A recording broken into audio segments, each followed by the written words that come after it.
It's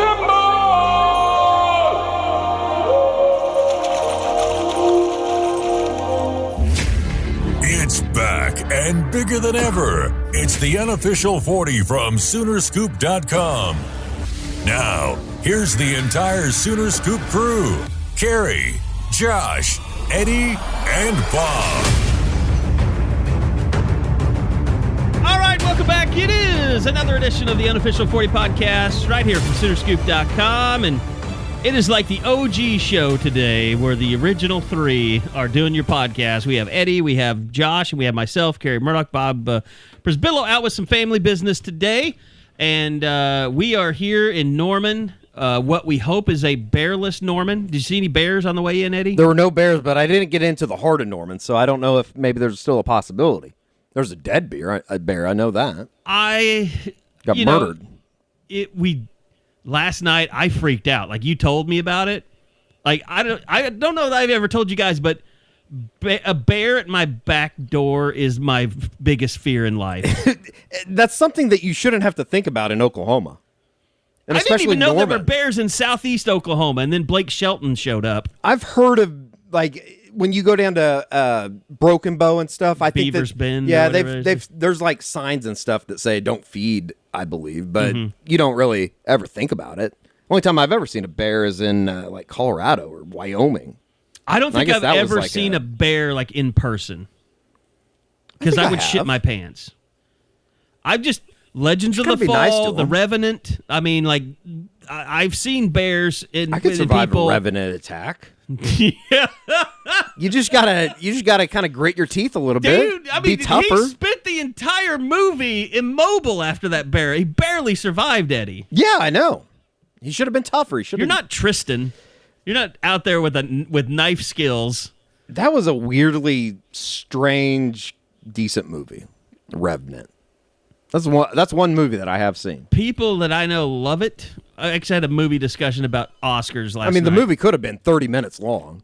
They could have fit everything that happened in 30 minutes. Basically, as soon as he started moving again, that's when the movie started.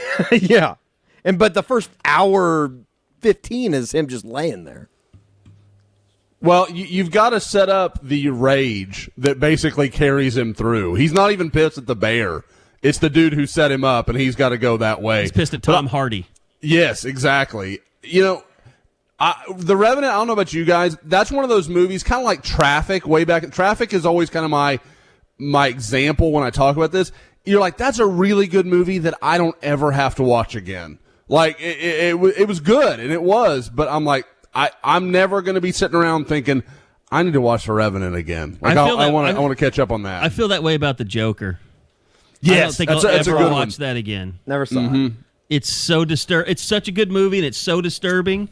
Yep. It's kind of like this bear video. I'm never going to watch them shoot that bear again. Heath Ledger's my Joker forever and ever. So I think he's the best Joker. He was awesome. Have we learned the bear's name? I mean, because it feels like what was the bear's name? I missed it. I mean, no, there's a lot of people that are calling it Bear E. Switzer. Yeah. Oh, that's fine. Bear and E. Switzer. He's now Norman's Sweet Prince. So. And that makes sense because, like, Harambe was Harambe was like Harambe was locked up, right? He was a creature of the world. Like, gorillas don't propagate in the wild in Oklahoma. Bears apparently do. So you can't name him something exotic. That's fair. Barry Switzer is a great name. I think it's perfect. I just don't know how he got here. That's what the and I can't wait for today because you know that they're going. Coming. You know that they're going man on the street interview. Do you feel safe in Norman? If they come here, I'm going to say absolutely not. Well, they're not going to come here. You already turned them down for an interview when I did. The hailstorm came through. They came in my neighborhood, and I said, "Look, I've been on TV before. I don't need to be on TV again." But this neighbor over here, it was funny too because there was a drive-by night hail company that was coming through, and they thought I bet they followed the cameraman everywhere, thinking that they were going to get interviewed or at least get their business on TV. You can't do that. That's sad. It was really sad. That's sad. Carey, what would you say is a higher fear level for you? The possibility that Norman is being invaded by bears, or last year just COVID leaving the house? Like that was a concern for you. I'm so much more scared of bears showing up at my house. Okay. At least you don't have to wear a mask. You could greet Masks the bear. will do nothing for the bear. You can greet the bear without the mask now. The mask will do nothing. I think The that's bear more than will happy. rip your face off regardless with his gigantic claws. Or And maybe- don't ask the bear to wear a mask. That's not a good idea at all. Like I am fascinated by the videos of bears opening up people's cars and getting into them. That's what the mayor of Norman was so upset about. He wasn't wearing a mask. The mandates have all been lifted. All No, right? we're good. They got full capacity By the way, at can I just make Marita Hines this weekend. one little pet peeve of mine with you, Eddie? The mask thing is not like, okay, nobody has to wear a mask. You still need to encourage people to get vaccinated. I don't care what people do. I'm living my life. I know, mean, I would but you're appreciate being it. inaccurate. You're saying that the mask mandates have been lifted. It's only for people that have been vaccinated. Where? Here? In Norman? Everywhere, yes. Oh, really? At OU football games next year, it's going to be they're How going are they to say. going to know? Well, the people are going to lie. I mean, Yeah, I mean that's ridiculous.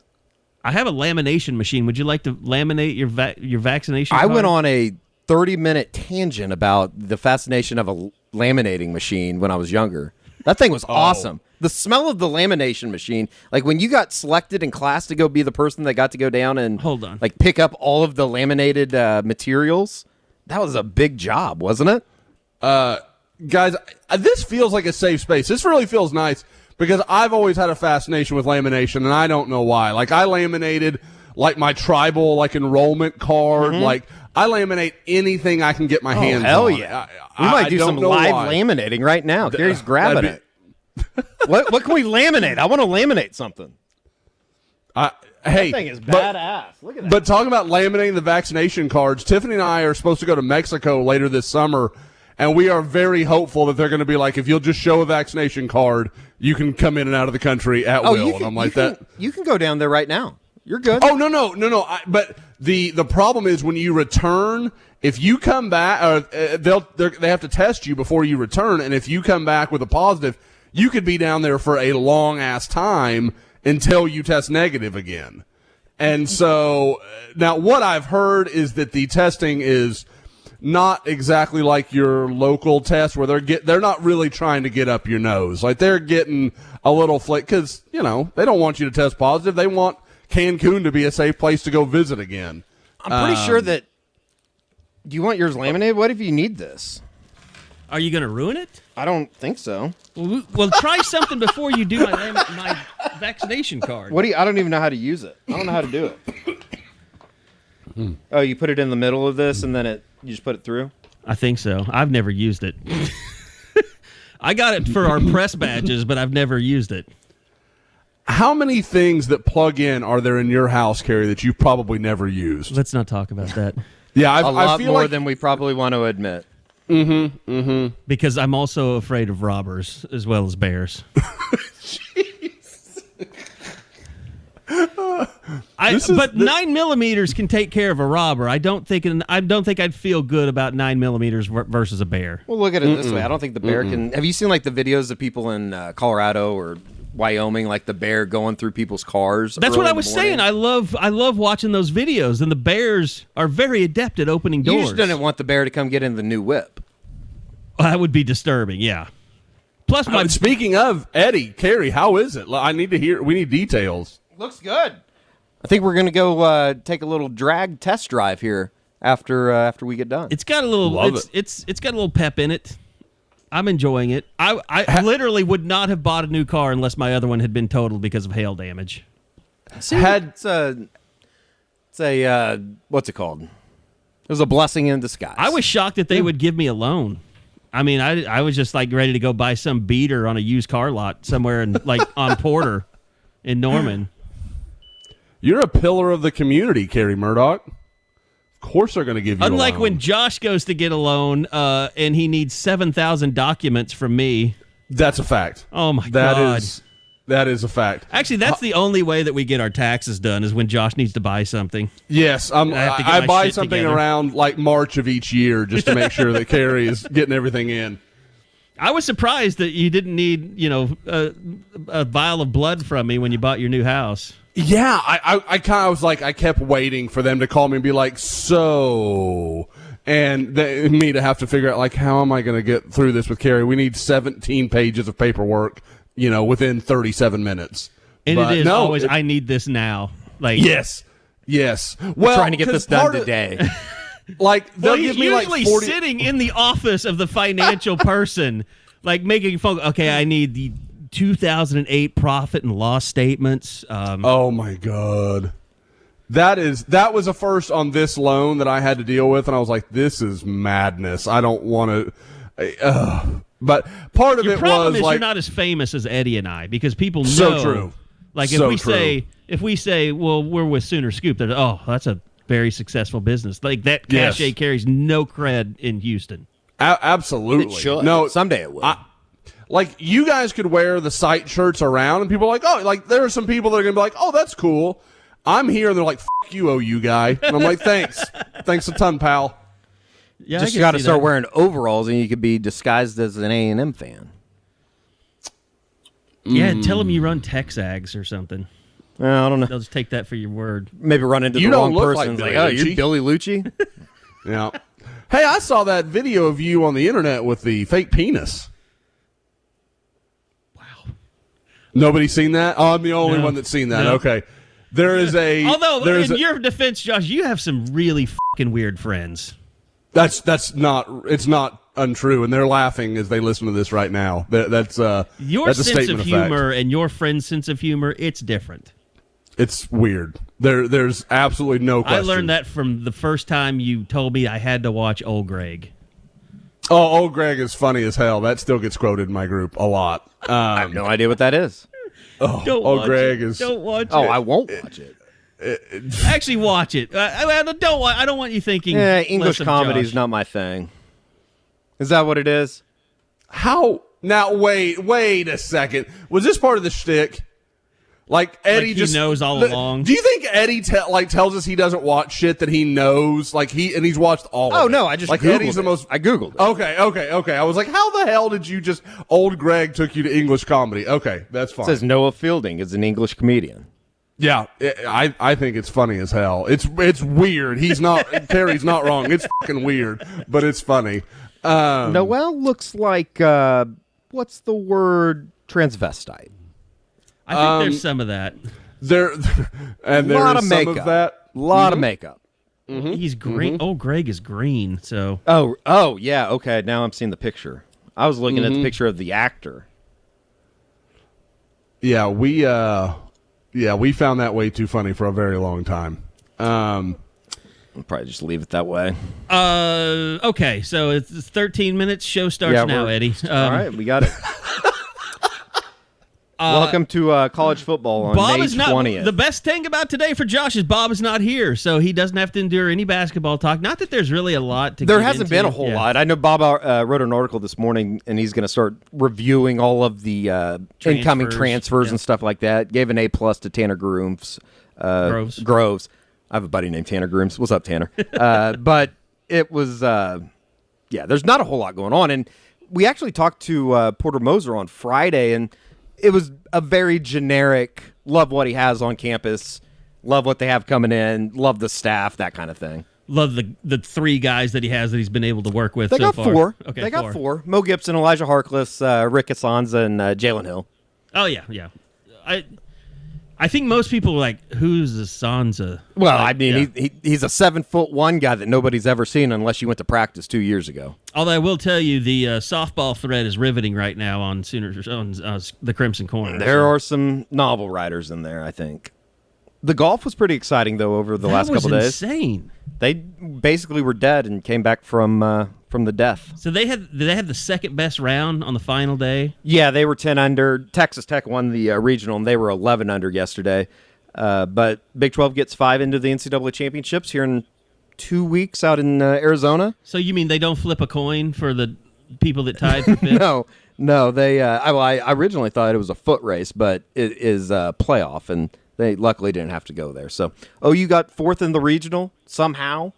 and What was the back. lowest they fell? Last? Were they last after day No, one? they were never last. They were, Like ninth or something? because they had Prairie View A&M out there and somebody else. I can't remember who it was, but they got into like 8th at one point. But they were 5 strokes off of 5th place with 8 holes left yesterday, and A&M had a triple on 7, and which was their 16th hole, and things came together, and they were able to get out of there and finish in 4th, and they move on, kind of take a deep breath, and they're able to recalibrate as they head out to Greyhawk. It'd be very disappointing if they didn't get to match play. I think OU, OSU, and Texas, all 3 should get to match play.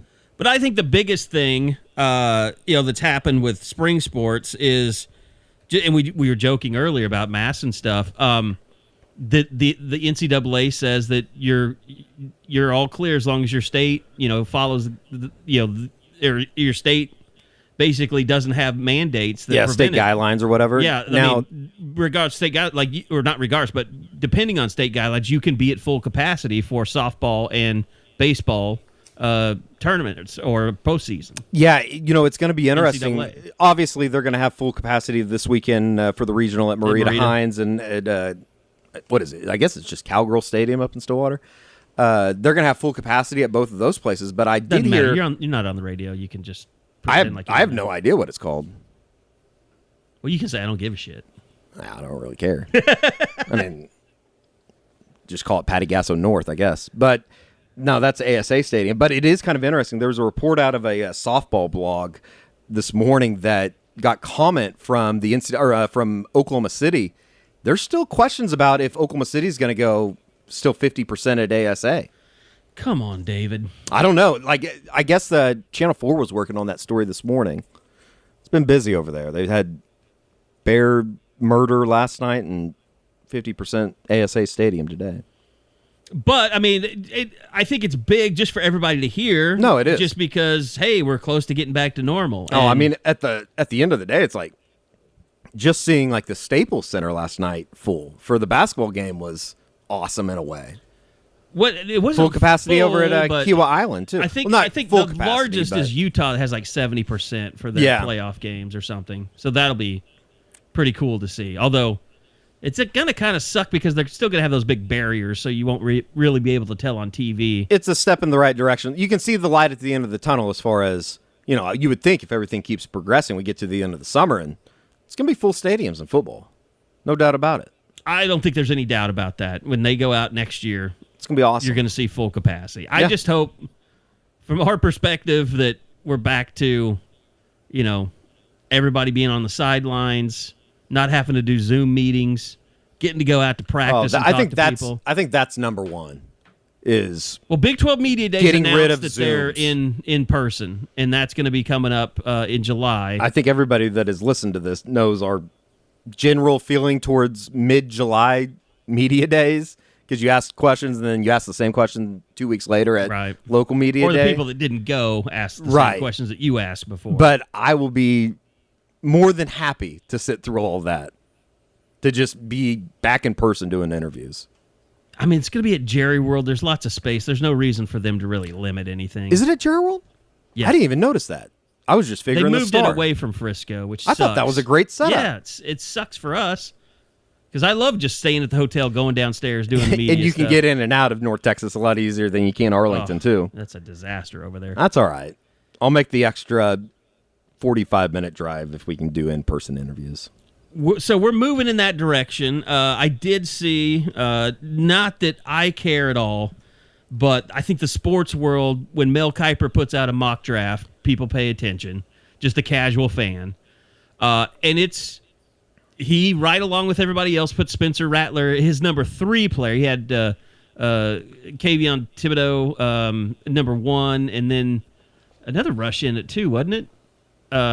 I'll be completely honest. I don't really pay attention to what Mel Kiper says, so I haven't even seen it. I mean, it's we've talked about this so much. I feel like I've become an evangelist for this whole thing about, let's tap the brakes a little bit on Spencer Rattler as the number 1 quarterback in the draft next. But again, I think he had Perrion Winfrey as the number 2 defensive tackle. Thibodeau 1, Derek Stingley 2, Stingley it was 2, yeah. Spencer Rattler 3, Evan Neal 4, DeMarvin Leal, 5 from Texas A&M. I think he had Nick Benito, the number 4 outside linebacker. Christian Harris, 6. Kenyon Green, 7. Kyle Hamilton, the safety from Notre Dame, 8. Elam, 9 from Florida. And Jackson Kirkland, 10. Sam Howell was the next quarterback off the board at 12. So, I mean, I'm still going to be really interested to see Sam Howell play next year, too. Because I think he's got all the tools. It's kind of funny. You look at the fullbacks, H-backs breakdown. Top 2 guys, Jeremiah Hall and Braden Willis. Which is kind of offensive to Austin Stogner, is it not? He's tight end. Oh, is he? Okay. Yeah. I didn't realize. I think he's his number 4 tight end. OU does that so backwards as far as like tight end and H-back and how they differentiate and they put them all together. It's kind of weird. It does show you, Kennedy though, Brooks was number 10 at running back. Right, remember that one.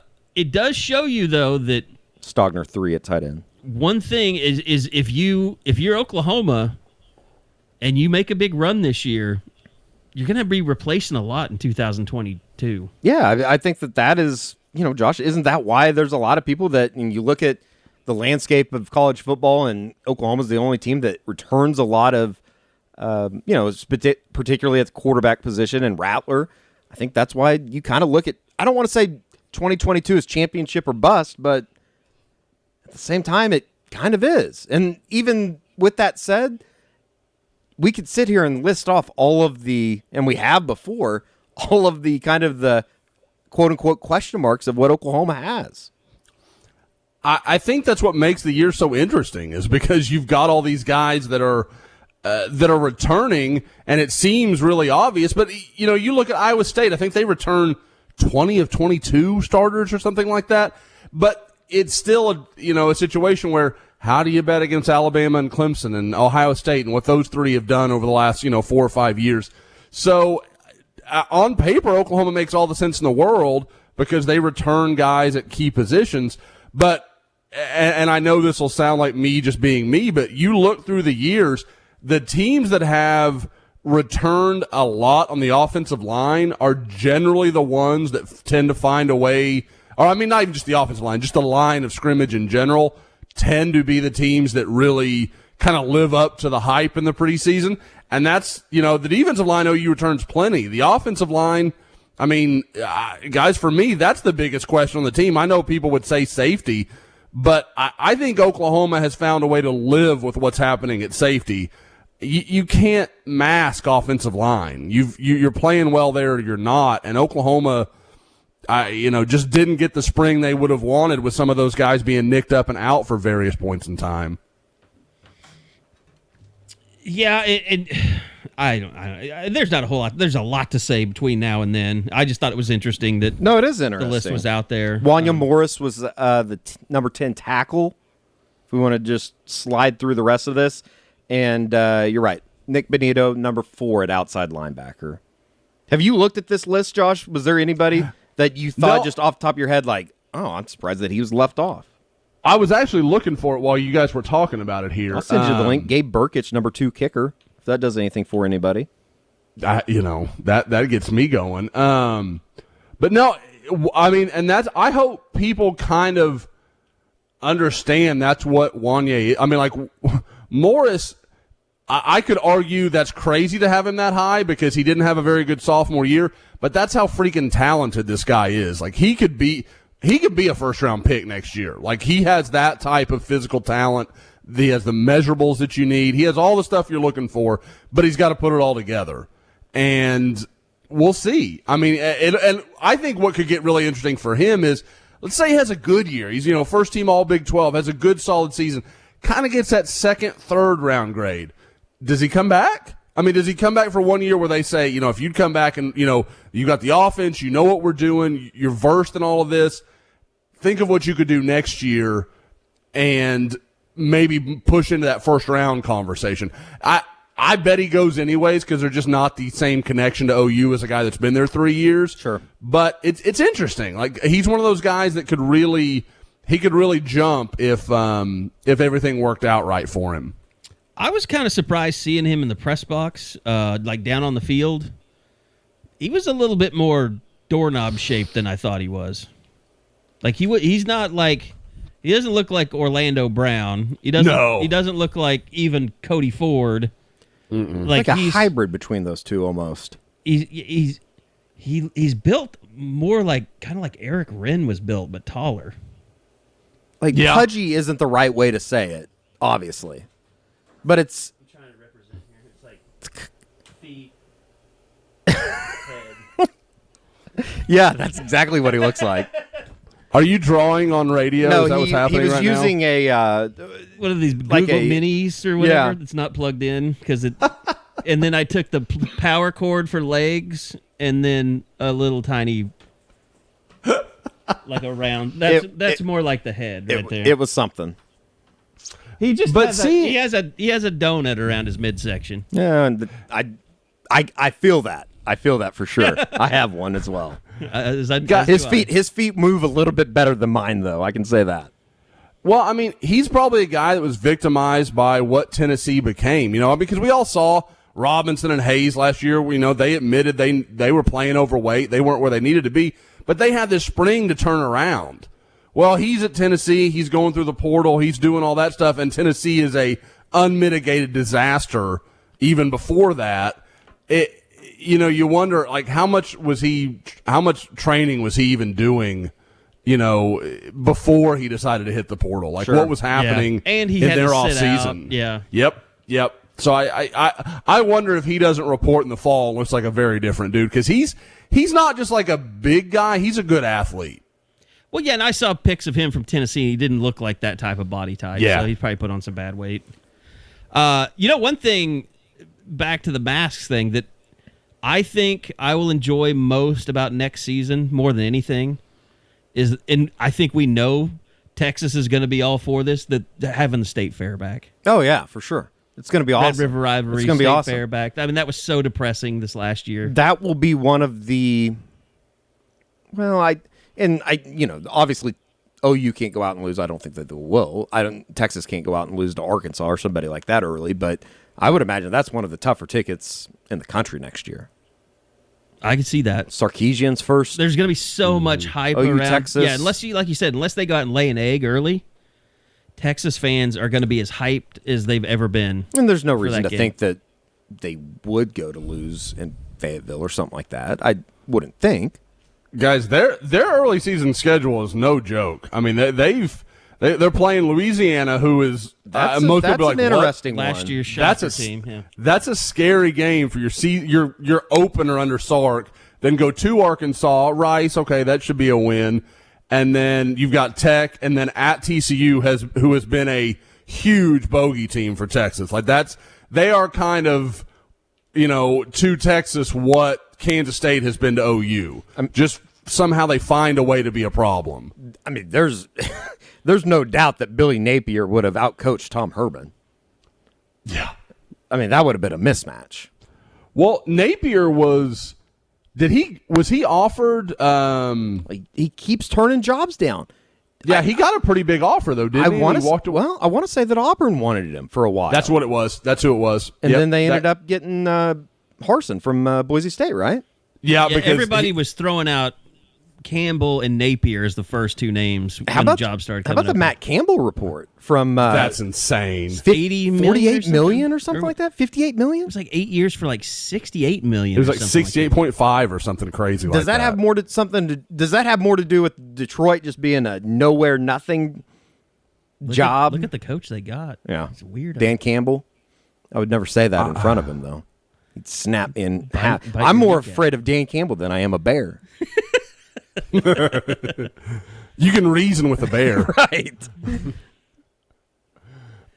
No, yeah, but how weird is it in the world that not just a college coach said no to an NFL team, but an Iowa State head coach said no to an NFL team? Like, you think about, like, back in the day, who was the guy when they had the Davis brothers? Not Devaney, but it's something like that. At where? McCarney. Oh, Dan McCarney at Iowa State. Yeah. Like, can you imagine an NFL team coming to Dan McCarney back in those days? He would have taken the first, bus out of Ames to get to wherever he needed to go. Well, and it's purely because the NFL stopped being so old school and started adopting everything from colleges. Mm-hmm. So, and I mean, and they pay more, but like it's not the golf it used to be. No, and your longevity. I mean, he obviously looks at I can stay at Iowa State as long as I want and never get run out of town. And we'll see. I could see Matt Campbell easily leaving at some point, but I think that there's also a sense that, and it's kind of like Lincoln Riley in the idea that they love the game of college football. They love the sport. They love the pageantry. They love everything about it. And I'll say this: I think it is very important to get through last year because, I mean, remember Iowa State was the first school that came out and actually put a number on how much money they were going to lose. Yeah.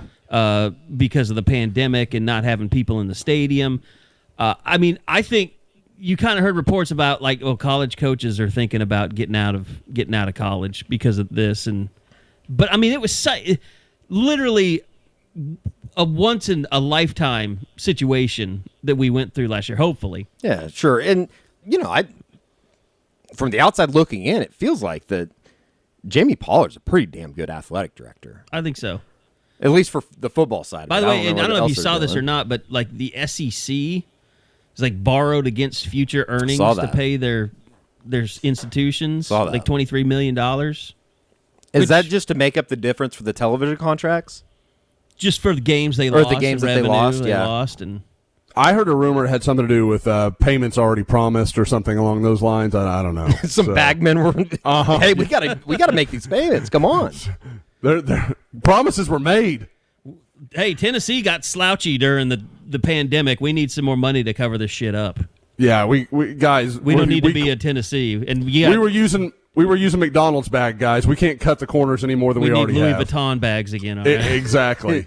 Joey Hosley, he can't tap into the bank account anymore. I mean, they were so broke they couldn't pay hush money to Probst, the coach that tried to rat everybody out in Georgia. Like he was probably used to getting his yearly hush money, and he probably didn't get it last year. I'm sure, yeah.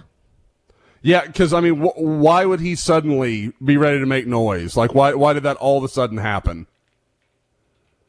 Rush Probst. The sad thing is, Rush Probst will definitely get another coaching opportunity somewhere. By the way, speaking of high school coaches, did you see the no punt guy got a big job? Yeah, he's going to Presbyterian, right? Yeah. College? A college job, yeah.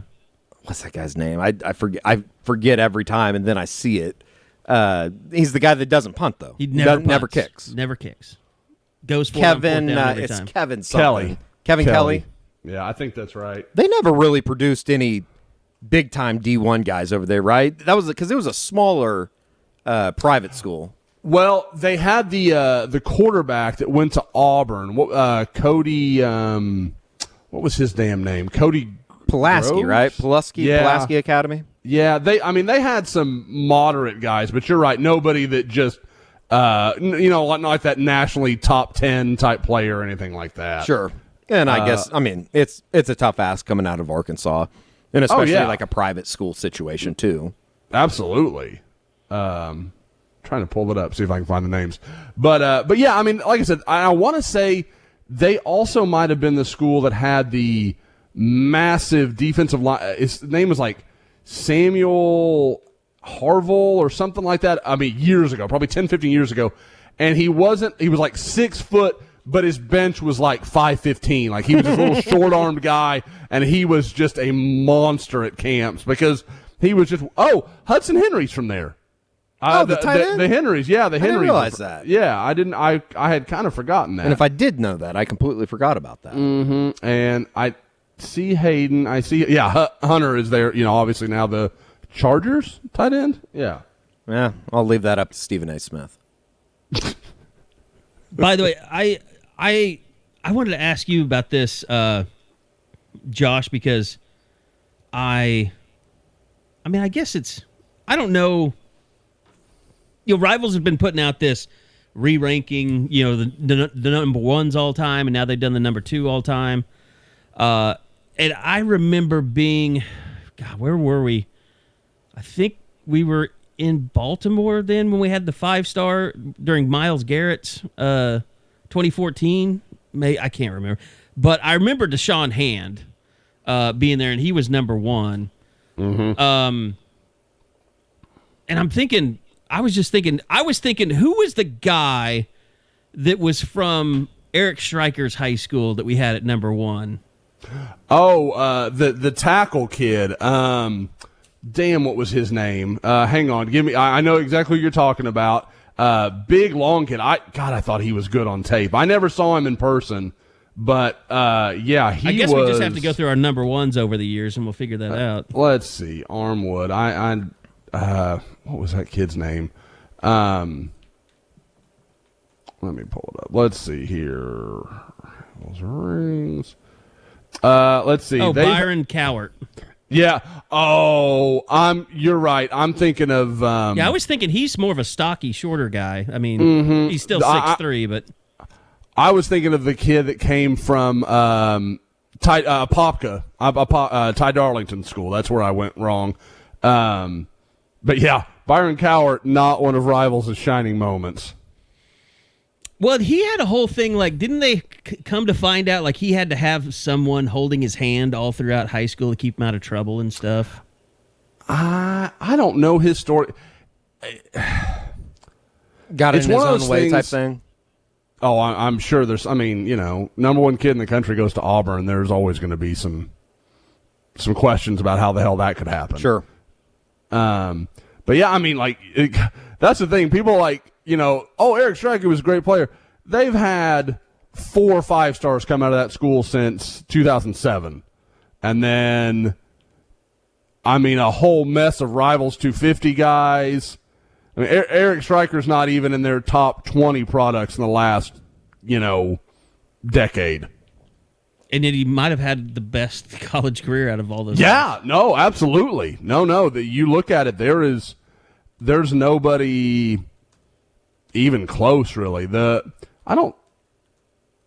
Torrey Davis didn't do anything. Yeah, so, exciting topic for me to read through all this. But, yeah, they... well, you're making up for all the basketball talk, so, it's your time to shine. Gotta fill the air because, we don't have, some transfer from Eastern Washington.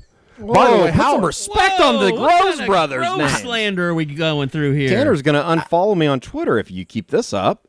How has something along the lines of the Yetis or something, how has that not become like a thing for OU fans already? I'll just wait on it. Everybody's ready for it.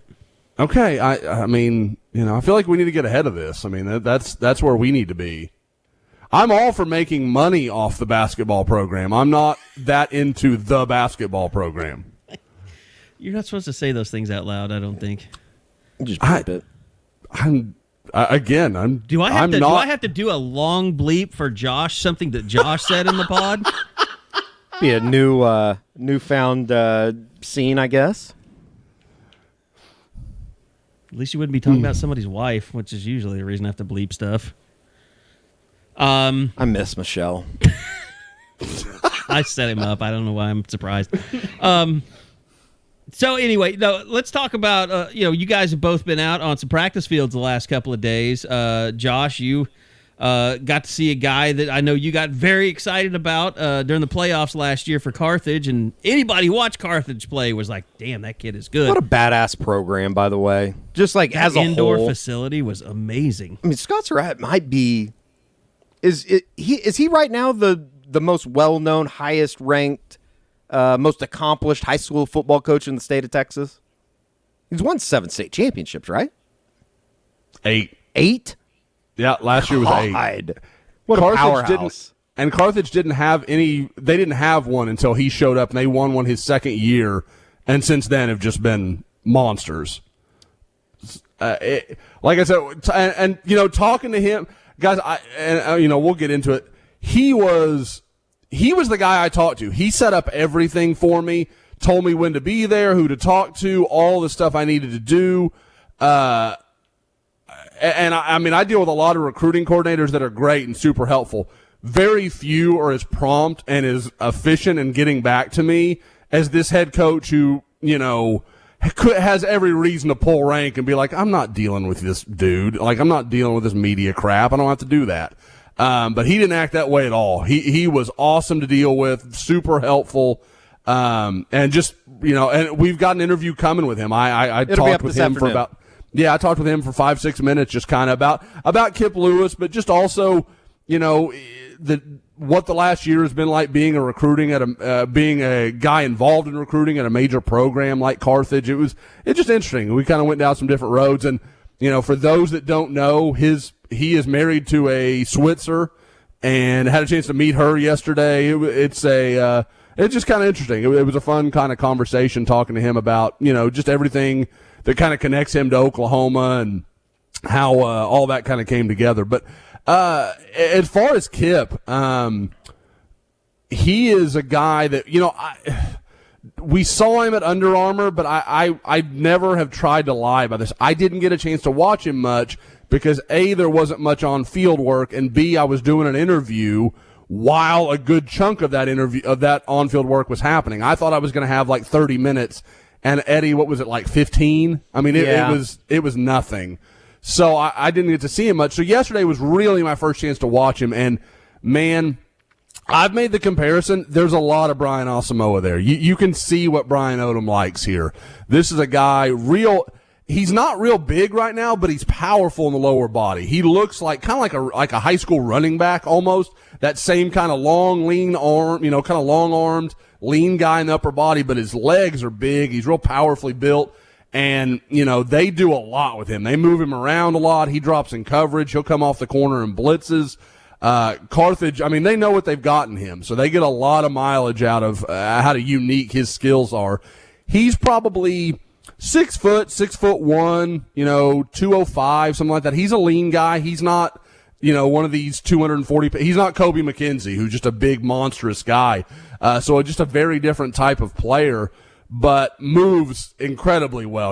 We'll have video of him, doing one-on-one work, covering, tight ends, running backs. And he didn't come up with a pick yesterday, but I bet he had 3 or 4 he got hands on. So, I mean, this is not hard to see what OU likes here. He's an explosive athlete. He is very gifted as a pass defender, and I think is only going to get better and better as he gets bigger as a kind of complete linebacker, as a run defender. Yeah, I mean, if you need to back anything up, just put on the state championship game. That was one of the more incredible, just single guy performances that I've seen from those state championship games. You literally watch that game and you're like, he was everywhere. That's the type of linebacker Oklahoma needs. Yeah, he was everywhere. Guys, I've said it. I don't know that I've said it on the pod before. The state championship, his was the day of it was on my birthday, December 18th, and Tiffany and I were up in Oklahoma, and we had left the kids with her parents, and we went out and we're just having drinks and kind of hanging out, and I'm watching the game, and Tiffany goes, "Who is that number 5 kid?" And I said, it's Kip Lewis, kid from Carthage. He's got a couple. At that point, it was like a couple offers.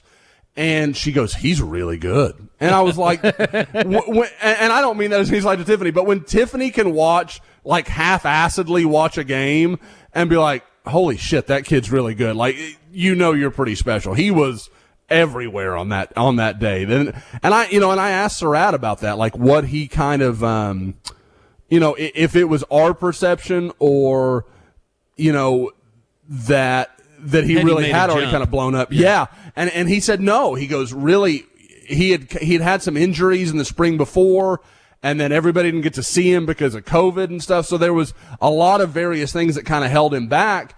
And he goes, we knew about 2 weeks into the season, once we could put just a little bit of tape together of him, that, he goes, I told him, he goes, you're going to have offers from everywhere. Don't worry about it. Don't sweat it. And he goes, he's such a humble kid that I don't think he believed me. He didn't think that was going to happen. And then it's just so funny to see a kid like that and then watch what is on tape and be like, how did that kid ever doubt himself? Like, wonder if that was coming for him, because that's, again, two, three games, what you had there. He's pretty special. I guess the most logical question that fans would ask is, how locked in is he with OU?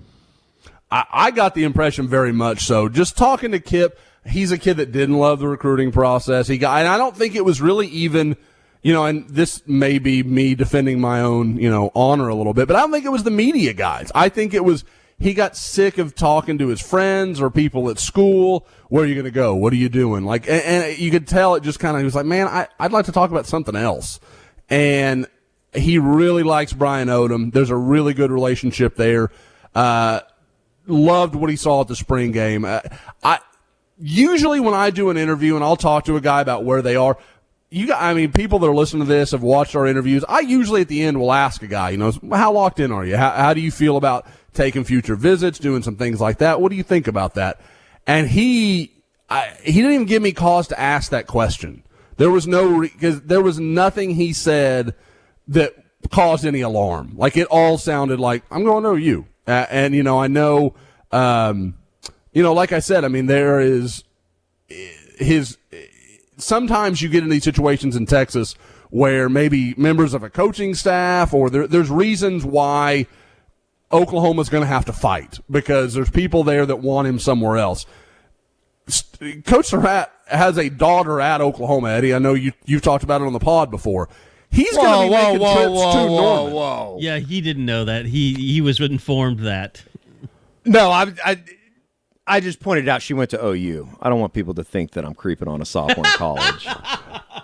I didn't mean it. I didn't mean it like that at all. I just meant you knew. Like, sorry. I know what you mean. Okay, I was like, damn. Did I say? I know what you mean. I was like, whoa. What did I say? Sorry, but no.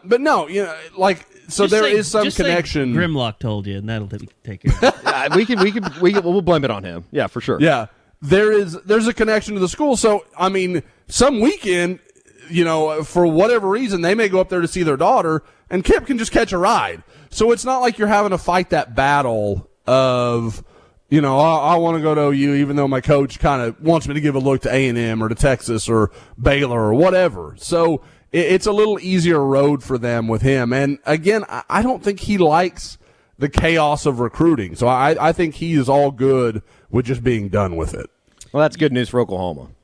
You've also given me an idea of next level recruiting. Maybe if Annie Hansen's listening, I have an idea. I've heard this is on in the football offices every time that comes out. Here's my recruiting idea. And the whole thought of what you're talking about with kids asking him the question, I remember I had a conversation a couple years ago, and I'd forgotten all about it, and you'll remember this, Josh. You remember the whole Lewis Baker recruiting story? How he had one of his closest friends was a big OU fan. He was telling about Sooner Scoop and how people talk about him all the time, and literally, Lewis will tell you this. This is not a lie. He fell in love with Oklahoma because of Sooner Scoop and because people were on the message boards talking about him all the time. What if colleges started to transplant huge OU fans that are in high school and paying for their family to move to another city where really a 5-star is. That's so fucking insane that I'm afraid it will happen. I'm afraid that's the next step. You telling me the guy that poisoned Alabama's trees wouldn't move his grandchildren to wherever they need to go to get that next 5-star from Florida? He's dead. Yeah.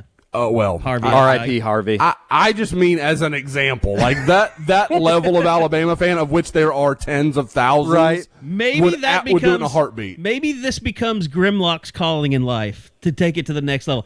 Go get married, start producing children now, a lot of them, and then just keep moving.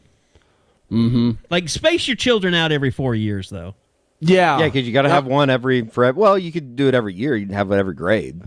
And you get Freshman, you would have to go to a definite football factory. You'd have to go to I feel like that's already happening in Aledo, anyways, or Lato. Well, sorry, you could move them to Aledo. You could move them to Katy. You can move to Katy. There's 7 high schools in Katy now, though, aren't there? North Shore, yeah. But it's funny, most of the talented guys keep ending up at Katy High. I don't know how the lines get drawn in that town, but it's interesting how that works. So you don't have to worry about in-state. You don't have to worry about Jinx or Union or any of the there's not really a factory in Oklahoma City. Pump City North. Now, how does OU help Grim get his kids into like Bishop Gorman or another private school? Well, like how that's up to do Grimm they fund that? That's up to Grimm to be prosperous in life and be able to afford going to a private school. Okay. Or modern day. I mean, the choices are. I think I'd rather live in Santa Ana than Las Vegas. Yeah. I think that's the next step, though, in recruiting craziness. Could be. It really could be, and that's just having families. Because, kids don't talk to us anymore, but they're still getting this crap from students at their school. Sure, 100%. So they're being influenced by someone. It's just not anyone besides the coaches. Yeah. We're you know what? We're just reversing time. Instead of Instagram influencers, we want in-person influencers. We're just moving the needle. Well, not a little bit. We're saying, you get on this. Yeah, well, no, we're just coming up with the idea. Yes. Yeah. I mean, it's got to be more than about social media. This is social engineering now that we're getting into. All of a sudden, Brian Odomson and his kids did Don Bosco. Yes. Actually, that would be up to his brother's job to do that. Brian Odom's kid's best friend's last name is Cushing at Don Bosco in New Jersey. Right. So, yeah, I mean, that's just an idea I'm throwing out there. I just have genius ideas. Sad thing is, I could see that being the next thing. Now, Eddie, we don't have to plan anybody at Deer Creek because... no, that's an easy one to get to. Easy to get to, but you went out to their practice yesterday. And how was that? Good. Jacob Sexton looks... he's going to be one of those kids that I think every time that we go out and see him this year, you're just guaranteed to get, 45 seconds to a minute and a half of him just exposing people and just knocking them on their ass. He did look like... Josh, I don't know if you could tell him Did he have good technique, though? Was he getting coached correctly? Yeah, I think so. He looks like he's... coming along Jeff really Schwartz well. Feel about the tape? I think Jeff Schwartz would give the A-OK on Jacob Sexton. He works his ass off with Jared Conrad, former OU offensive lineman, does a lot of that kind of stuff. It actually looked like Jacob is kind of not. I don't want to say filling out, but it looks like he's lost that bad weight, like the baby weight, if you will. He's turning into a man. Is what he's doing. He's going into his senior year. Like he looked really good. You can tell Eddie's uncomfortable trying to do the Josh. Yeah, body I don't like analysis. doing that. Well, I watched the video. I obviously wasn't there, but I watched the video, and man, I thought he looked great. Yeah, moving his feet, like just all this. I think at times I've wondered if he holds up as a tackle, but man, the more I watch him, the more I'm like, no, he's going to be fine. Like he might be really good in that role. He's almost, I feel like, and I don't, it's kind of weird to say this because you look at Marquise Hayes and he's doing well at guard, but it's almost like he's too tall to play inside like that. It's a different style body. He's not wide. His body is an optical illusion because you see him and you're like, he's like 6'3", 6'4", and then you get next to him and you're like, he's 6'6". He's huge. You don't realize how big he is until you're standing next to him. You're like, holy crap, that's a big kid. But you're right. He's not real broad-shouldered. I'm trying to think of there's a guy he reminds me of in that way, and I can't think of who it was. 'Cause I can still see the guy kind of in my head in like pads, and you were like, that's kind of weird looking, but he was a good player. It doesn't matter, but like he has kind of a unique body type, and he's not real long armed. So that's kind of the other thing you'd say, oh, at tackle, does that hold? But like I said, I think he's a good enough athlete and is, kind of with what came up yesterday morning is quite advanced technically for a young kid. I mean, he's still got plenty to do. He's a high school senior, but there's a lot more, I think, athleticism there than maybe people had thought of before. And I think the one thing that you always got to put out there when you're talking about Jacob Sexton is the fact that he's a wrestler. And you can tell that like his feet move very well for how big he is. Those guys, you don't get them off balance. Like I know a lot of our listeners from Oklahoma, they know a wrestler, they know how that is. But man, people that don't, you just don't understand it. Like I grew up around those guys. It's uncanny how well their feet and arms and everything are always in sync. They just work well together. And then Spence Jones knows. I wasn't going to say that. Ouch. I was going to say that. Friend of the pod, Spence Jones.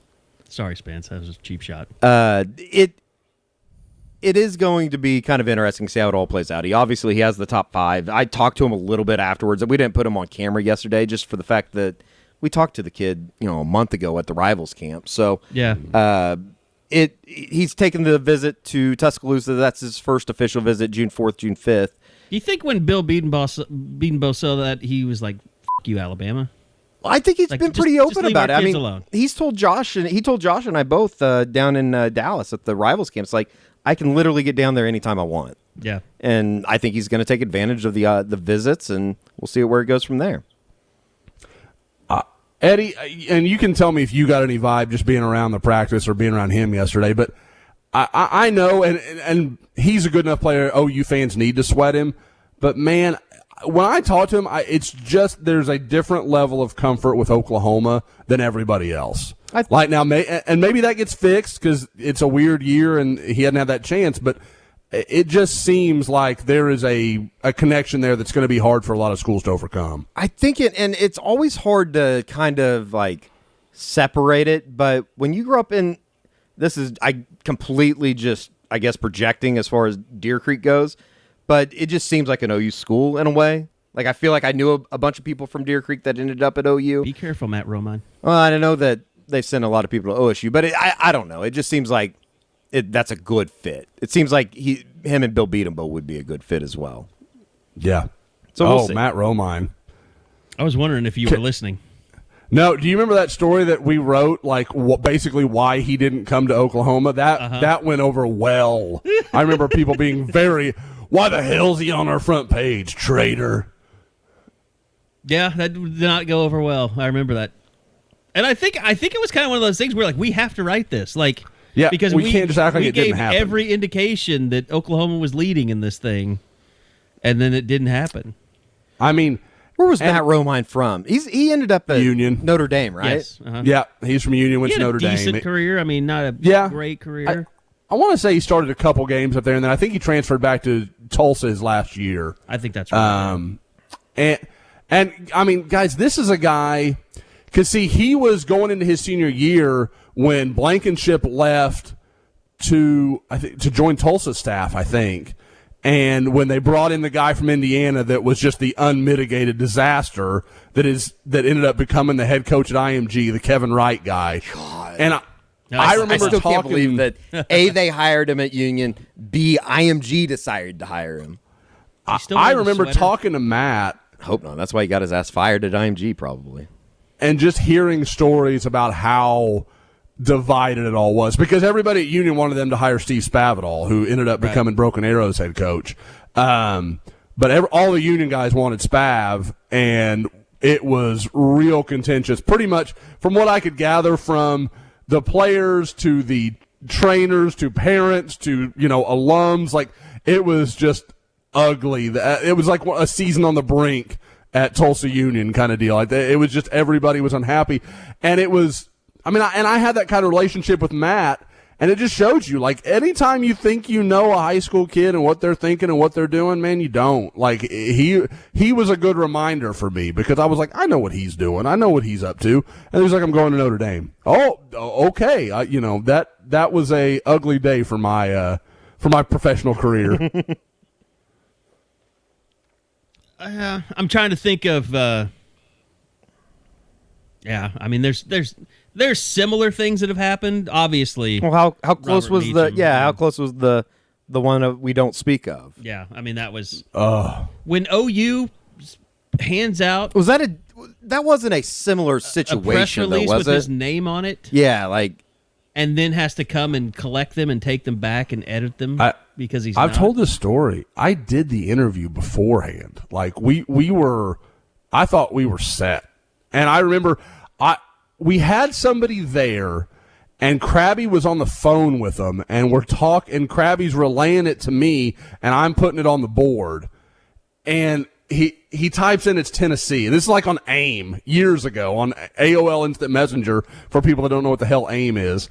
And I'm like, wait, what? And I made him type it 3 times before I would put it on because, like, no way. That didn't happen. And sure as hell. And, like, his mom was upset, like, and shocked on the stage. Like, that was one of the wilder signing days I can remember in Oklahoma high school. Like, because there's usually not big curveballs like that.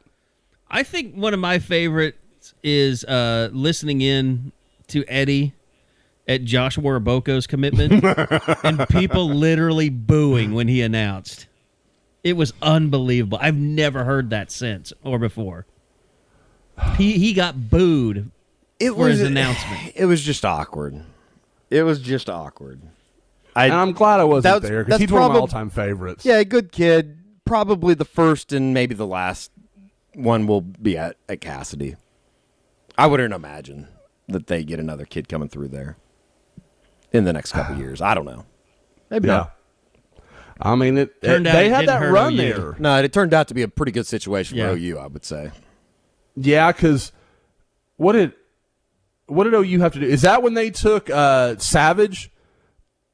Did they take Savage in place of him? Deontay Savage. Yeah, it's something right along that time. I could be off on my time on that just a little bit. But they had to make a JUCO, so that makes sense.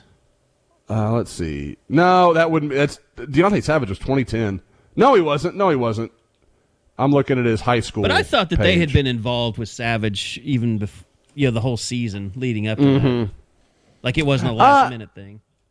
It kind of was because I want to say he was one of Bill's first.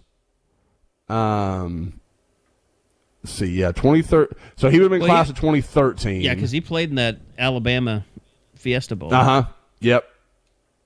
No, Josh is 2015. No, absolutely. I'm just inventing things in my mind. Yeah. So, but no, regardless, yeah. I mean, and Josh is one of those guys. Everybody thought Josh was really good. I mean, you talk about on tape at camps. Let's face it. There have been some. I think it's fair to say, Josh, that he was a really good football player. I don't know how much he loved football. Yeah, I think that's a fair point. I think Josh had interest outside. If Josh wanted to be a really good football player, he could have been. I don't think it was a talent situation. Let's face it. There in the history, in the last 20+ years, the history of in-state offensive linemen, there are some really shaky ones. I would still say, even looking back on it now, I thought Jalen Barnett was going to be a great player. Yeah. And he ended up in Nebraska, and then it just kind of never worked out. Hey, who was my boy from Duncan? Shit, OU has one. Dylan Dismute. Dismute. OU has one right now. From in-state. And I don't know if the book is Bray closed, Walker? but I thought Bray Walker, like when he was over at Southmore, and maybe even more so when he got over to Westmore, it was like, this kid, if he just keeps his head on straight, not only is he going to play at OU, he could be an All-American. He could be a top 10 draft pick. Eddie, do you remember, you brought up Jalen Barnett. This is just a great story, especially considering Bob isn't here today. Do you remember being down there at that lot in practice? It was going into Jalen's sophomore year. Like, nobody knew him. There was no reason to know him. He hadn't played much varsity for Lawton that year before. And Breeze is like, dude, come watch this kid. Yes. This is our guy. Come watch this kid. And he's kind of whispering. And Bob just happened to be there on the same day we did. And, we have guys, go dating back. We were always very open. We loved Bob. We had no problem with Bob. Bob was solid competition. We respected him. But he didn't work for us. So I'm like, Eddie, be cool. Get some of him, but don't make it real obvious what we're doing here. And because it was, I think we were there to watch DJ Ward. I think that would have been. Yeah. And so we were going through it. And I'm like, just, get what you can get. Don't make it real clear. And I'm popping pictures kind of while I know Bob's not looking at me. And I mean, don't get me wrong. Jalen was a big, good-looking kid. I'm sure Bob noticed him. Sure. But, we just had such a good relationship with that staff. We're like, hey, be cool, man. Let us have a little heads up on this. So we kind of rode that out for the day. And then, obviously, within a month, Jalen had, 4 or 5 offers. And that was also at a time down in Lawton, too, when, they were producing guys that seemed like every year with that, especially at the end of, Randy's or Coach Breeze's final couple years. Those were damn good football teams. You know what? What also I think led to some of that. It's in that Dylan Dismute, Bronson Irwin era of summer camps when that was before, or just pre-rivals camps or right as rivals camps were starting. But Josh, you remember this? Big talent coming to 3-day summer camps. That era was dying. You just were not finding 5 and 6 and 7 players at a position that would be around for 3 days to go through, or 2 days to go through full camps, full pad, all day stuff. Oh yeah, like I'm gonna go to this camp and earn an offer. Yeah, like Julian Wilson, that's what he did. He went to not just one camp, he went to back camps until they offered him a scholarship. I will never forget going to Stillwater to watch a defensive back from Owasso that had, I think, only an OSU offer at the time, named Aaron Colvin. Yeah, and he had to kind of go through that thing, didn't he? Yep. I remember. Carey, was almost the opposite, because it became, we knew if you were there for 3 days, OU probably wasn't that serious about you.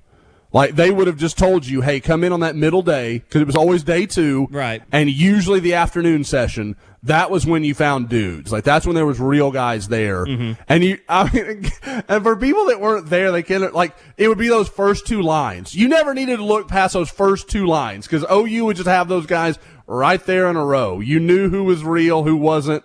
And then everybody else, you're like, man, best of luck. Enjoy your time here at camp. You're probably not ever going to play at Oklahoma. But the reason I don't think we ever got a really great evaluation on Jalen is because there was just no other guys for him to go against at those camps. Well, it was like him and like Dylan Dismute got a scholarship out of that camp. Probably never should have. And I remember, Josh, you and I both were like, we came away like blown away at Bronson Irwin after he spent a couple of days in just working at tackle in camp. Oh, absolutely. Because Bronson's a great guy to camp because he's big and he's a good athlete. But he was just beating the piss out of people. Like Bronson, Bronson wanted to go to ground, and they're like, Bronson, no, stay off. Like you can't, don't finish them. This isn't Mustang in the playoffs. Like, calm down. But that was just the way Bronson played. No, for me, guys, one of the ones that Bronson always makes me think of is those NUC camps that were in Norman for a couple years there, when NUC kind of hit its zenith, where they were actually getting pretty good players. And I remember Bronson going head-to-head with Mr., walking felony himself, Colt Lyerla. Oh, my gosh. Was it David Schumann that ran those camps? Yep. Yeah, he still does them. They still exist. Okay. I don't remember. I mean, I can remember going on to super Dallas nice guy, one year. Does a great job. Yep. He's a good dude. It was hilarious. One year you can't let 700 kids come to your camp, though. Yep. Well, that's where he went wrong. If they're paying, you can. Well, yeah. I'd be doing the same exact same thing. I think Rivals, didn't we hire one of his directors at one point? Or maybe he was at Rivals and then he got let go and then he went to go something. I think, are you talking about Keenan? Guy was our Florida guy for a while. That could be right. Yeah, I don't know where he went after that. He might have. I'm thinking of a white guy. Oh, older guy. Was kind of like a Krabby clone. You're not talking about Barry Every. Barry Every's who I'm talking about. Yeah, Barry Every did go with them for a while afterward. I'd kind of forgotten about that. But Barry came, he was an analyst for UGA. Like, he was in their recruiting department or something. And Krabby just loved him, and they kind of brought him on, and he eventually became like the national evaluator. And Barry had a pretty good eye, but he was just nuts. No, the one thing about David Schumann is I was there at Norman one year. I think it was when Kendall Thompson was a sophomore maybe. And I was taking photos, and they went from like the indoor over to the other door, and I was just kind of looking to see if there's anybody worth taking a picture, and David Schumann starts yelling at me. He's like, "What are you doing? I need you to get this and get that." And he thought I worked for him. So and I said, "What? Okay, tell me what you want me to do, because I'm not with you." And he was like, "Oh, you don't work for me?" And I was like, "No." He's like, and then he was super nice and started apologizing. He couldn't have been nicer. But yeah, I mean, he worked his ass off to do those camps. Yeah, I used to go to a lot of those. Like David and I would talk, and to his credit, unlike a lot of guys that run those camps, he went to all that. I mean, like, he showed up at Dallas, he showed up at New Jersey. He was all over the place going to the various camps, where a lot of guys are like, well, I'll send my second guy to go, and I'm just going to collect a big paycheck. Because there was a time when you'd go to one of their camps, and they would have like 8 lanes testing 40s. Yeah. I mean, they had that many kids, and the only way to get through it was have that many guys running at the same time. And they were giving away like ninth place trophies to people and stuff. And so, we'd always have parents that would contact us. My son was awarded the 7th place trophy at the NUC Dallas. Like, he's not going to get a scholarship, sir. Sir, how big is your offensive lineman, son? He's 5'10", 245. Okay, thanks. You guys have a great senior year. I think that's a secretly kind of a way of, if you get a 9th place trophy, that's a way of them telling you this is the only thing that you're going to get from your athletic ability. You see what I'm saying? Like, if you get a 9th place trophy or a 7th place or like a consolation runner-up trophy, you should take that because you're never going to have that ability to get one again. That reminds me of the other craziest recruiting story is, Josh, I'm going to need your help again. Okay. The offensive lineman from Texas with the crazy dad. Oh, Jake Rollerson? Yes! Oh Lord. My God.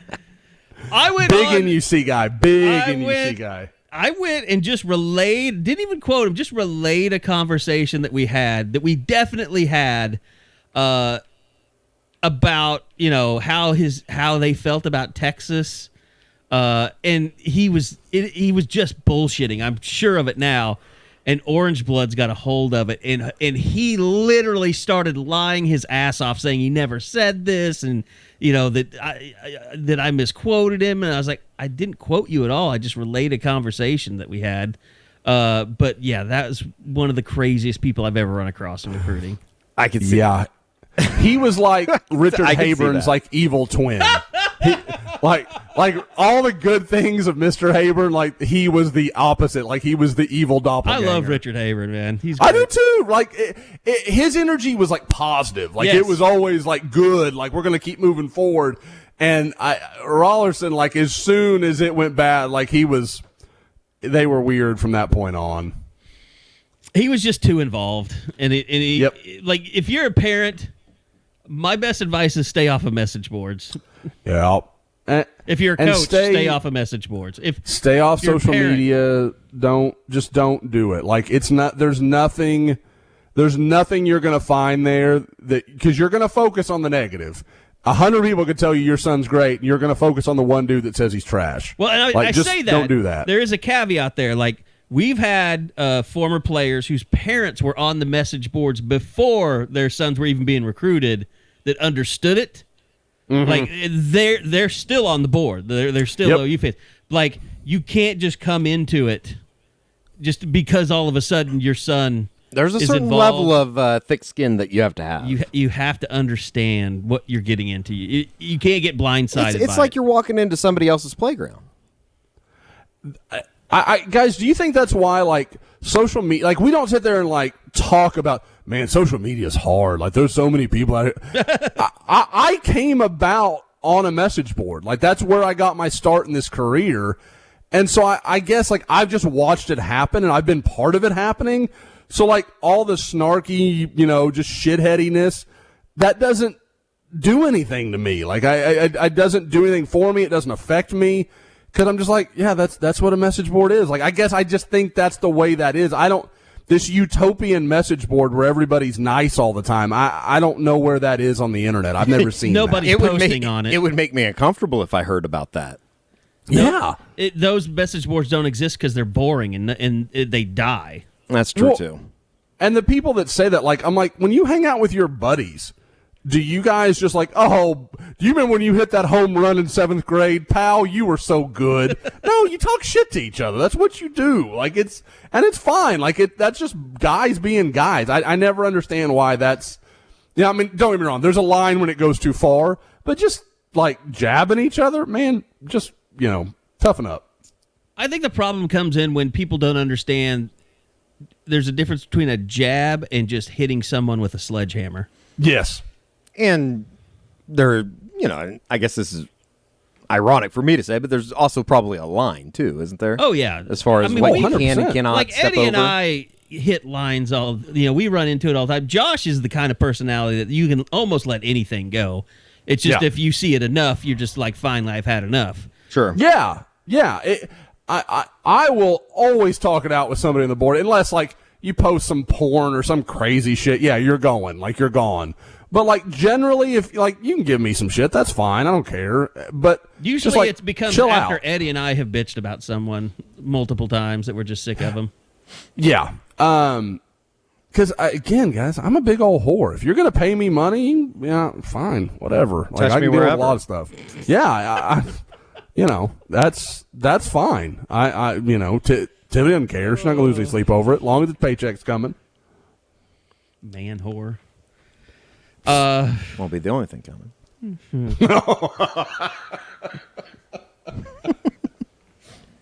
I couldn't resist. There's the line. I knew where to stop. Okay, anything else just that you want to hit on recruiting-wise, Josh? Well, I I know mean- we talked about the trips and stuff.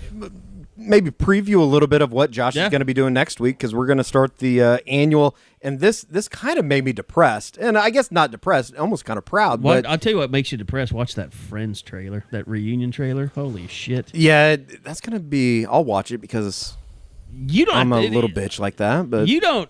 I I'll mean, watch like it. I grew up more with it. that than wasn't. You did. Yeah, that definitely wasn't like my I go-to. remember when they were like the biggest thing on the planet. Sure. And I was in love with Jennifer Aniston, like a young No. Jennifer. Like she's just I hadn't even unbelievable. seen it. I'm still in love with her. But I mean, like to see how old they've gotten, it's depressing. It's not depressing. It's just like it's a stark realization that yes, you've gotten old too.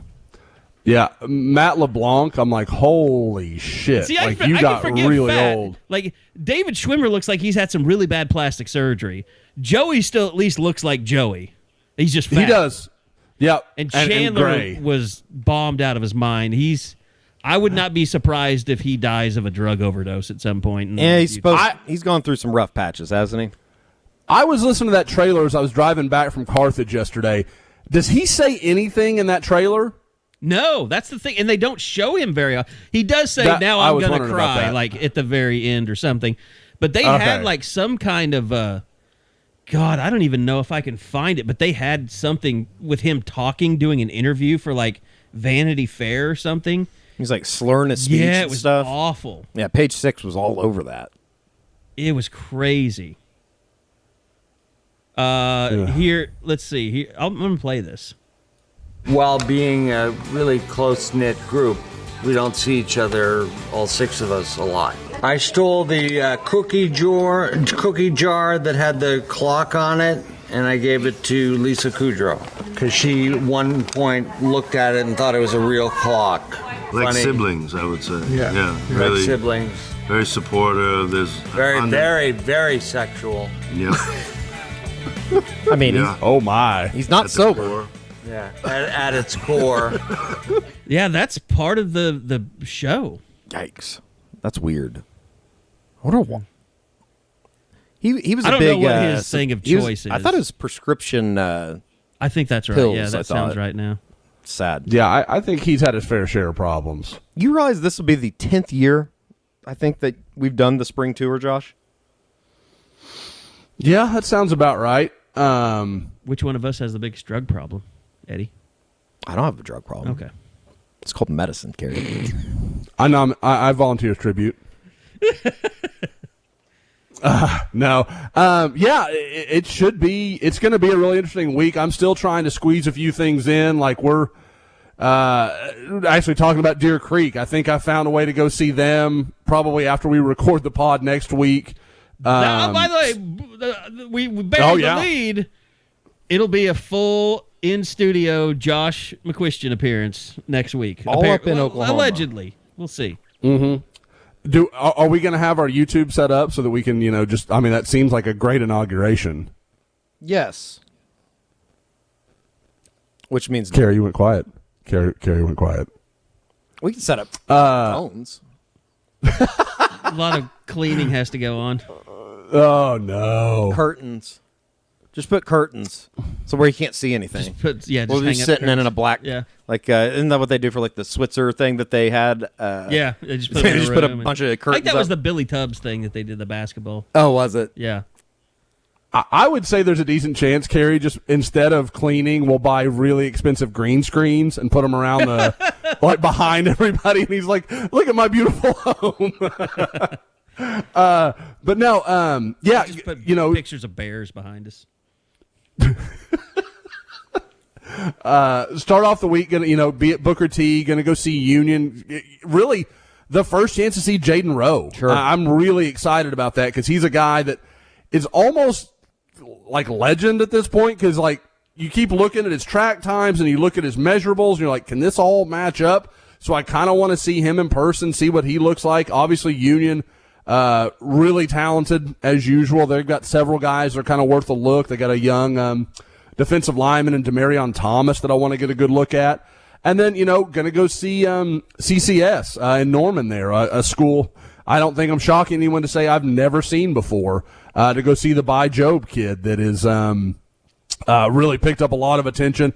Looks super interesting, kind of looks like to me like a rush linebacker for Oklahoma, although I know he's got a lot of interest in playing tight end, so that could go a lot of different directions. And then kind of the rest of the week, it's going to be a lot of team camps. So that's the best part is the team camp stuff is just like, that's so much better than going to, and I know that we're going to go see some high school stuff, but sure. Like, high school practices, being able to see them actually compete against somebody else in a way, like, you go out, and it's kind of like the Sexton thing. They were scrimmaging each other, but they were beating up on a bunch of freshmen that were out there with them. Yeah. When you're able to go see them play actually somebody and be motivated to play somebody, it's always great.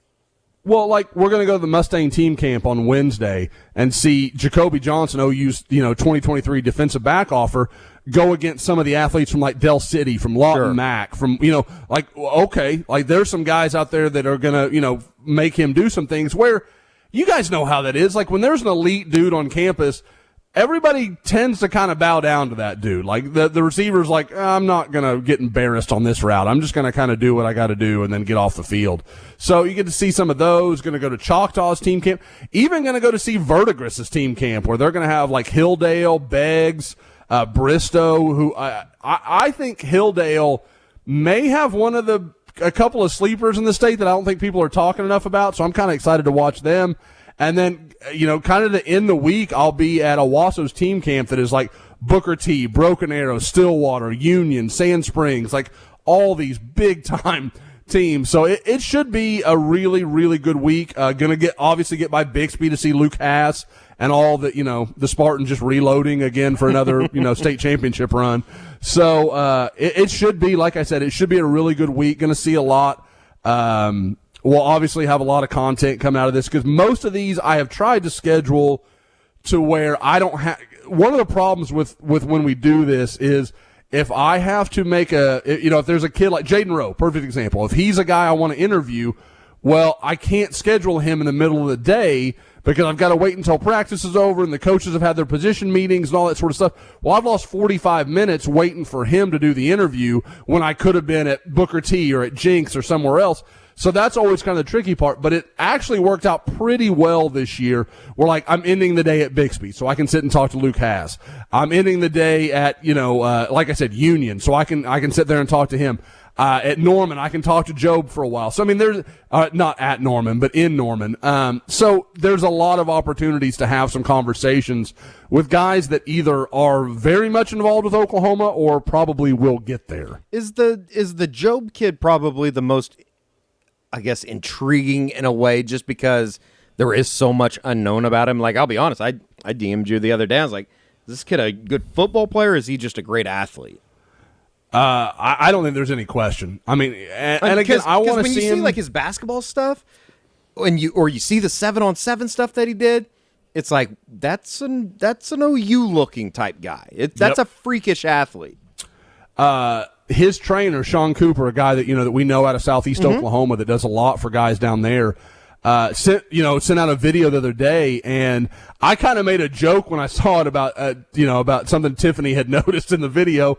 But you watch that guy move around, his feet, for a guy that's 6'4", 6'5", that's not normal. Guys don't move like that. You can see all of his basketball background in what he does.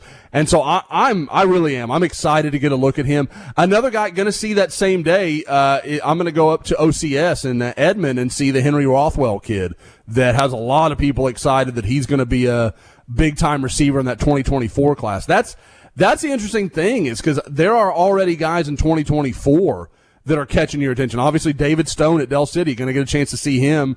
at the Mustang team camp. So there's a lot to cover in just a week. When you've got, like I said, the 2022 class, we all know that's a really good group. It has been for a long time. 23 has promise. 2024 looks like it may have some really elite guys with David Stone, the Red Martell kid from Beggs. There's a lot there. So, like I said, we won't see everybody we want to see, but it should be a really, really productive week. David Stone's probably another one that we don't talk about enough, but we're going to have 3 years to talk about him. I mean, the kid's going to be unbelievable. David Stone will have an OU years, offer. But if David Stone doesn't have an offer in 4 or 5 months, I'd be shocked. And it may happen this summer. He is. I think he's a guy that OU probably just wants to see in person. Which is, and I think that would put it to bed. And that's exciting to a point, just because. I mean, I think that since Gerald McCoy, there really hasn't been that defensive lineman type to come out of Oklahoma City. And I know it's Del City, but technically Oklahoma City. Well, and it's just so funny because, I remember going to Del City's practice last year, and I can't remember if you were doing COVID stuff. That's right. You didn't get to go with me at all last year. So I was out at Del City. That was a year ago? Yeah, and this kid, it was in June. It was like end of June. No, when I it went was. up there. It was June. And so this kid comes over, and I'm like, who the hell? I'm like, who the hell is this kid? And Mike Dunn, who was the head coach there, has now moved to Carl Albert. He goes, yeah, man, this kid, if he can figure it out, he's going to be really good. And his feet, I mean, this is a kid literally an 8th grader going into his freshman year, and his feet, I bet he has size 15 feet. And for those that don't know, his uncle was a great basketball player at Wisconsin. And so he's got bloodlines that say he's a good athlete. I mean, and that he's probably only going to get bigger. So he's an intriguing guy. And I thought when he went to Under Armour in Dallas, I mean, he looked like a freshman at times, but he didn't look intimidated by any of it. And that's usually a good test. I've said it before. That's what impressed me so much about Talon Shetron all those years ago when he went to New Orleans. He didn't bat an eye. He wasn't impressed by anybody. He didn't care. He just went out there and kind of did what he knew to do. And that was the same thing I saw from David Stone. He's like, okay, these guys are good, but I'm just going to keep doing me. And he won some reps. I mean, that's a lot for a freshman against that offensive line group in Dallas that was so good. And we have those highlights up on the board if anybody's looking for them. All right, boys. I was going to congratulate Josh on something, and I can't remember what it was now. Congratulations on sneaking an F-bomb past me last week. Somebody said that, and I was like, because I remember saying it. Now, Carey, just for the record, I've got 2 this week. I know I've said 2, so just, keep that in your head. I don't want to make a thing of it. I just feel like your F-bombs are more PG-13 than mine and Eddie's. Yeah. Well, I mean, he has children that are looking up to him. Yeah. When I say my children are paying attention, and I want them to know the right way to drop the F-bomb. You got to say it correctly. I think that's perfectly fair. Yeah. Layla's 3. She's got to learn these things sometime. All right. Well, I think we're going to be out of here for this week. Man, we didn't get to do Bob's voice twin today. Maybe we'll do it when he gets back. When he gets back. When he gets back in action. Well, I'm gets activated. Really curious how he'll take it. We did mention we'll probably be early next week, right? Yes. Probably going to be podcasting on Tuesday of next week. So it'll be an early pod for you. And Josh will be in studio, so that's going to be cool. We've got a chair. We got a chair that nobody uses anymore. I haven't seen Carey in a long ass time. I look just like Joey. Fat, gray hair. I've seen Eddie several times, but Carey doesn't leave the bunker very often. So I would have let the bunker, but it's like they only let so many of us go places now, or they were. So it's not like we could send out the whole crew to places. Yep, that's a fact. So looking forward to it. All right, guys, appreciate it. Appreciate everybody listening. Go check out the site, SoonerScoop.com. And by the way, big thanks to Eskridge Lexus for helping me out, give me a loaner while my car was totaled. Go check out the boys there, Ed and Will. I crashed his wedding. You did crash. And I think he's mad at me because you. Blame it on. Actually, he's not a jerk at all. He just likes to bust my balls, which I find entertaining. Blame it on Cole Lipscomb. How about that? Was Cole at the wedding and he told you about it? Well, they were all pre-partying at my house, and I lived with them. Now, are you and Cole, are you doing the bingo tonight? No, that'd be me and Brett Boger. Oh, that's right. Jones Assembly tonight. You two kind of look alike. He has a lot more gold balls than I. Just leave it at that. Mm-hmm. Same hair, State though, championships, almost. we're talking. All right, yeah. But no, thanks to Will, thanks to Ed for taking care of me. Really appreciate that. You guys go check out Eskridge Lexus. So anyway, thanks for listening, and we'll be back again next week, probably on Tuesday, for another edition of the Unofficial 40 Podcast from SoonerScoop.com.